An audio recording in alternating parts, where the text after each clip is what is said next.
Jack Ma is here. He is the founder of Alibaba, China's largest e-commerce group. He is one of his country's first and most successful technology entrepreneurs. His company runs a host of popular sites, including Alibaba.com, a trade site for small businesses that has more than 50 million users in more than 240 countries. Taobao, China's largest retail site with more than 300 million users, and Alipay, China's version of PayPal with more than 400 million users. The company is also eyeing markets in the United States, Japan, and India for more growth. Alibaba is among China's homegrown tech companies that have flourished in its booming market. China already has the world's largest internet population with over 400 million people online.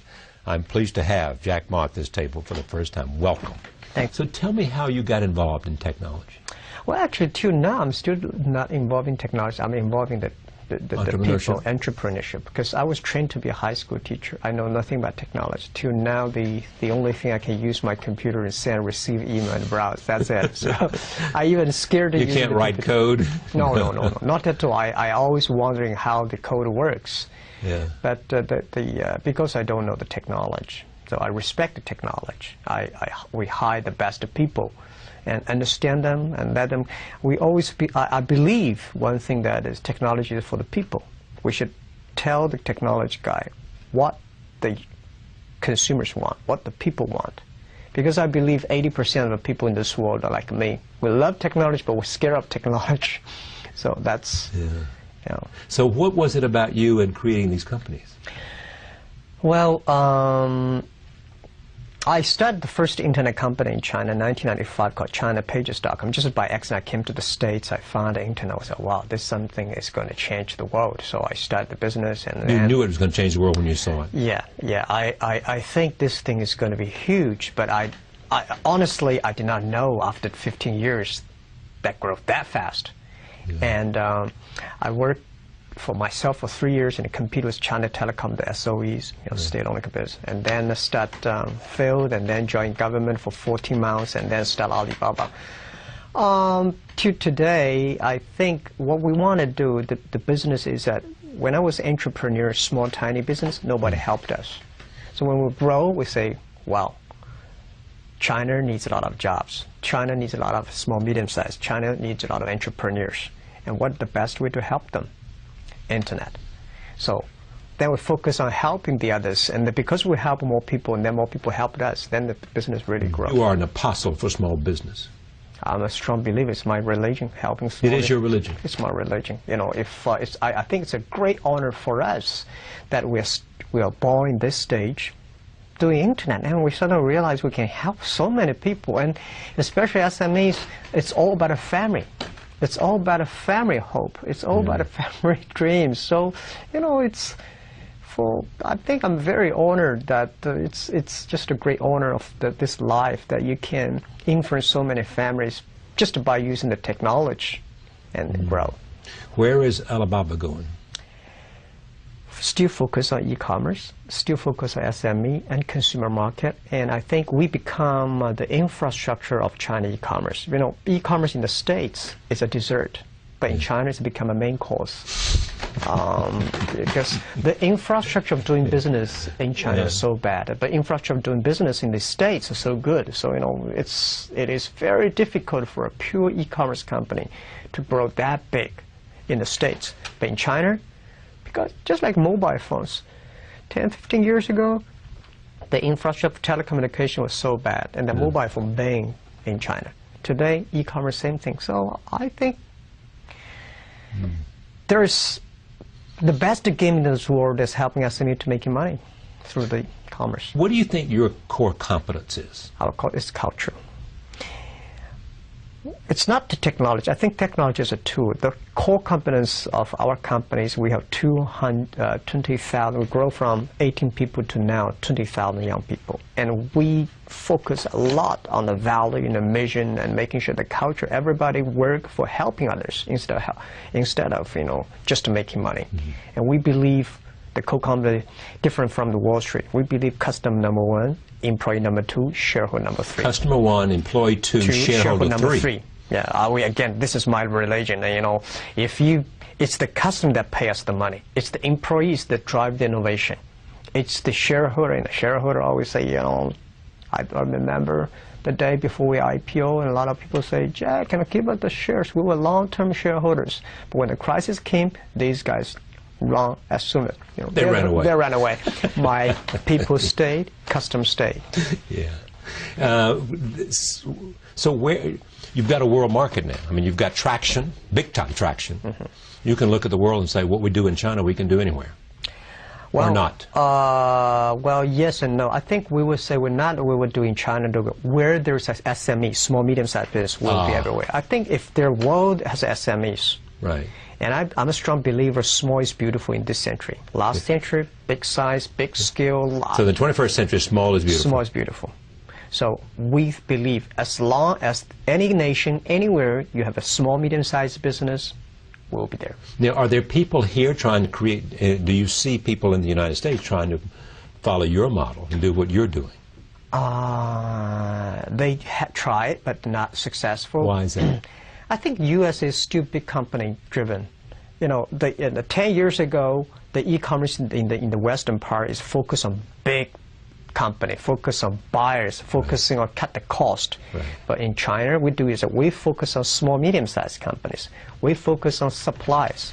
And I think you don't have to teach the SME how to save the cost because they know better than you do. Yeah. We will help them to sell things. But USA, we have over 2 million registered users, small, medium-sized individual users in the States right now. And I don't know that this is an analogy or not, but Sam Walton at Walmart focused on small towns. He built Walmart by serving people in small towns, not by coming to Manhattan or Boston or Chicago or Los Angeles. I agree with that. I think I've seen people make a fortune by catching shrimps, but I've never seen people make a fortune by catching sharks and whales. Right? That is, you know, it's like Forrest Gump told me, right? Shrimp this or shrimp that, and you have a simple dream and making sure people love. That's exactly right. Yeah. So what are you going to, now that you have a very, very prosperous business, enormous wealth, fame, what is it you want to do? I think the rest of my life is spend more time and the encourage entrepreneurship. I want to. It is your religion and your Bible. Yes, I want to help more SMEs and entrepreneurs and go back to school because I was trained to be a school teacher, and I've been doing business for 15 years, and I think most of the things I learned from schools not correct. I want to go back and share with my. What didn't you learn that you wish you had learned? In other words, what is it they're teaching us that's not correct, and what is correct that they're not teaching us? Well, the MBA schools, a lot of business schools, they teach a lot of skills on how to make money, how to run business. But I want to tell people that if you want to run business, you have to run the value first. To serve the others, help the others, that's the key. Because one thing we believe, if you think about making money, and this is US dollar, this is Japanese yen, we talk all about Hong Kong dollars. Nobody want to make friends with these people, you will never make money. Think about how can you help people and create value for the others. And then you will get the money. This is how we succeed in China. And this is why you call us, or you ask what's the core competence in our company. I try to make the 20,000 young people believe that. It's become religion of the company. The people say, Jack, your companies are crazy. How can you do that? But this is the way we run the business. And I think this is the way 21st century. The other thing is also focus on your own people. Quality, yeah. And the old people. I think say that what? The people, your own people. Yeah. Because right. as I think that China, the best resource is not the coal, it's not the petrol, it's the human brains, 1.3 billion people. If we develop their brains, and that's got a lot of innovation. That's the best resources we could ever have. And I'm so honored, have so many young people. The average age of the company is 26 years old. Those great brains, that changed the world. And that the brains, the running computer. I hate computer running brains. We should make the human brains run the computers.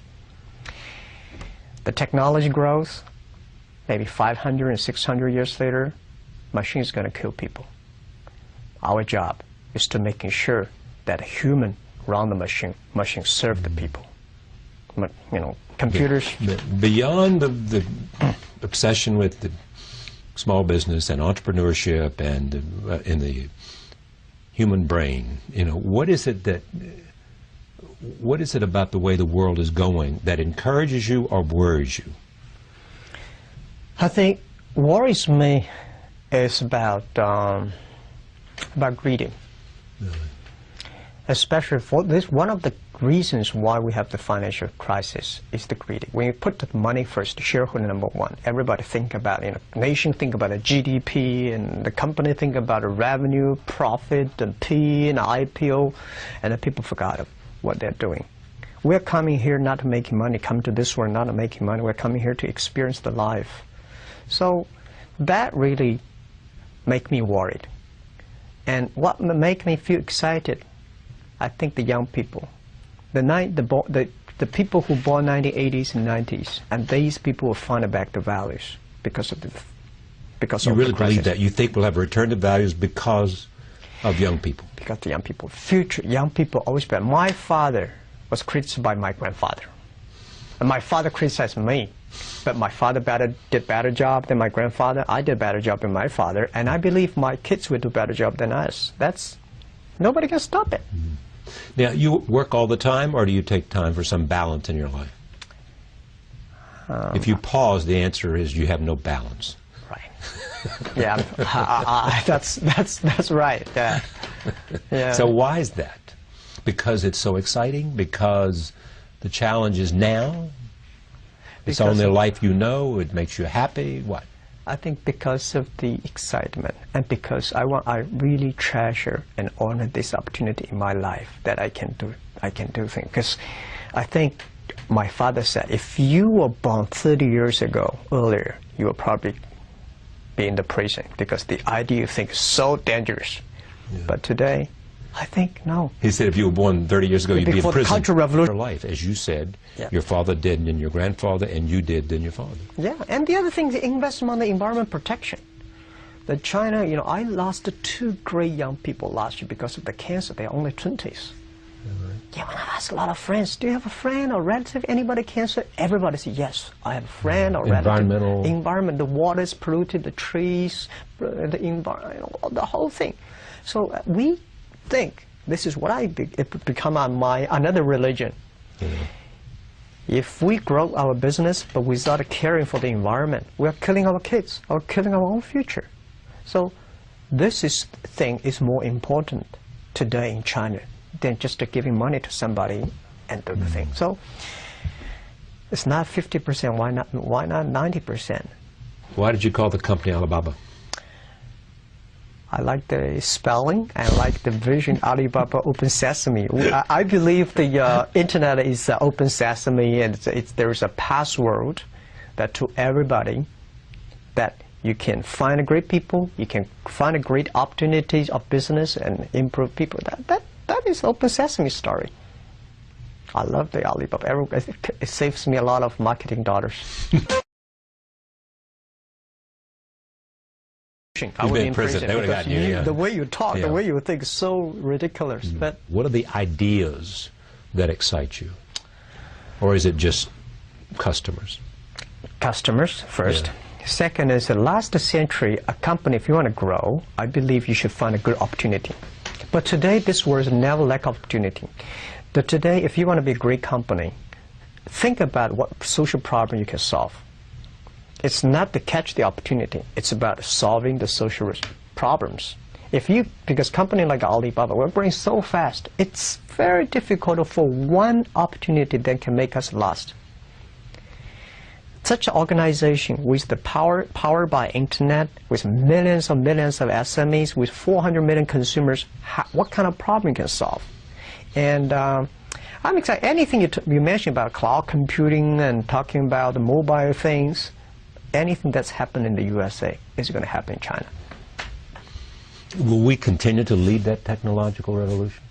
You mean the States? Yeah. Yes and no. Because you've got smart people that have more education now. You develop, and China is educating every year, you know, by a factor of 100x number of computer scientists and engineers, people who can create with the right kind of investment, innovation, philosophy and creativity, the solutions to the technology issues. Yeah, I think China, the U.S. does not have to worry about in 10, 20 years. I think USA technology will still take the leadership. Right. But a lot of things will shift to China because not because China have more smart people. I think USA also has a lot of smart people. The very important China market is big, 1.3 billion people. The market drives the technology. If there's a demand, you will have a huge demand. You'll have the incentive. Yes. To create new solutions. Yes. Yes. New ways to solve people's problems. Exactly. Exactly. So I think U.S. should be optimistic that more open to China market because 1.3 billion people is not China market, it's a global market. And China should look at the USA also, saying, this is the engine, this is the passion, it's the system, it's the culture that innovate. So it still takes a long time for China to catch up with technology is easy, but to catch up the culture, the innovation, the system takes some time. And when will that come? 20, 30 years? Really? Yeah, at least. Who do you most admire in terms of in your field? I mean, you once said, if Alibaba cannot become a Microsoft or Walmart, I will regret it for the rest of my life. Yeah, we should surpass Microsoft and Walmart because it's not because Alibaba is great, because this is our generation, this generation, business leader, entrepreneurs, our mission to be better, do better than our last generation. So I will regret if we cannot do better than Walmart, because Walmart created a wonderful business model. They created such a B2C model. And they created the largest scale assembly line and all effective. But Taobao and Alibaba, we created C2B, consumer to business. Because of the consumer needs, all the business changed their line. So I think this century gives us young people the opportunity to change the world, to improve the world. That's we have to. I mean, there's no excuse say we cannot do it. We have to do it. I mean, because we have so many brains. Our forefathers already invested so much on education, and it's our time to prove it. Bill Gates and Warren Buffett went to China recently, I think, to talk about their giving pledge, the idea that people who, like yourself, who become very, very rich, will think about, at some point, giving up to 50% of that money away. What do you think of that idea? What do you think? How do you think the response will be in China?